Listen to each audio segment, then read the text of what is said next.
Imagina passar 10 segundos sem respirar. Vamos fazer esse exercício comigo? Vamos passar 20 segundos sem respirar. 30 segundos, 40 segundos, 60 segundos sem respirar. Eu acompanhei pacientes que passavam mais de 1 minuto sem respirar. Isso acontecia várias vezes ao longo da sua noite de sono, ao longo da sua vida. Gente, a apneia obstrutiva do sono não é um problema pouco grave, é gravíssimo.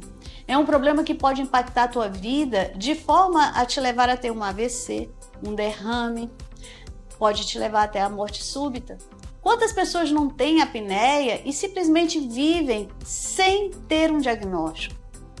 Às vezes a pessoa ronca e isso é levado em consideração como se fosse uma brincadeirinha. Uma brincadeira entre amigos. Nossa, fulano ronca pra caramba. E isso aí de repente é um aviso, é um alerta que não está sendo levado em consideração. Porque o ronco é um dos principais sinais da apneia obstrutiva do sono. Esse problema que eu acabei de falar para vocês aqui, uma parada respiratória. Imagina, parar de respirar várias vezes ao longo da tua vida, ao longo da tua noite e ao longo da tua vida.